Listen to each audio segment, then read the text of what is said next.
Община Петрич е особено атрактивна туристическа дестинация.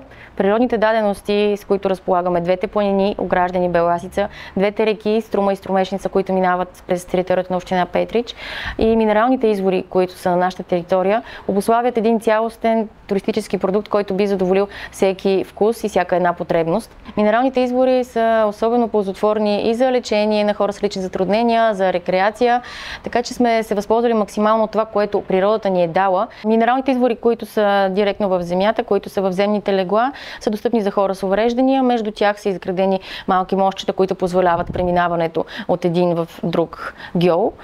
Също така до самия обект е изграден и обособен паркинг с места за преобличане, така че е напълно достъпно на терен и инфраструктурата е подходяща за хора с различни двигателни проблеми, в това число за пенсионери. Много често е използвана от възрастни хора, трудно подвижни.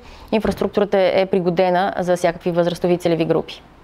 Дома за деца с различни увреждания е един от най-честите ползватели. Там те провеждат своите занимания, успяват да изпълняват част от програмите си, в това число и за възстановяване. Мястото е подходящо за пикник, подходящо е за отдих, лесно достъпно, със свободен достъп и може да бъде посещавано от всеки желаещ. Здравейте, казвам се Вили Спасова. Последните 4 години съм кмет на едно от селата в община Петрич. В същото време се ангажирам с доста обществени каузи.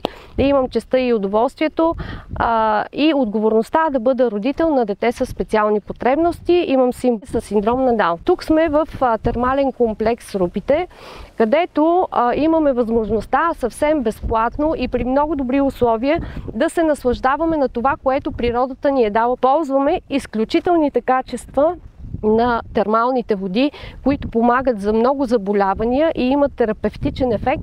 Също така и калта, която е изключително полезна. Тук хората с специални потребности се чувстват много добре поради простата причина, че достъпността е изключително лесна.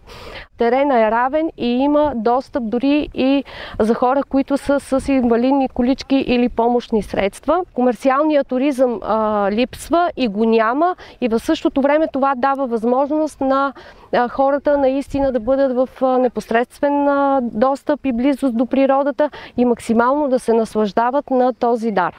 От гледна точка на турист и майка на дете с специални потребности, ние доста често идваме тук да релаксираме и аз съм изключително спокойна като родител. На мене чисто като турист би ми се искало да има и допълнителна услуга, така да се каже, панорамно да може да се обикаля и да се правят разходки и до града. Инвестиционните намерения на община Петрич са свързани основно с това да създаде подходяща градска среда, да се изградят паркинги, велотрасета и велоалеи, така че да може да се наблегне на пешеходния туризъм, на велотуризма и да може посетителите да водят един по-природосъобразен туристически начин на живот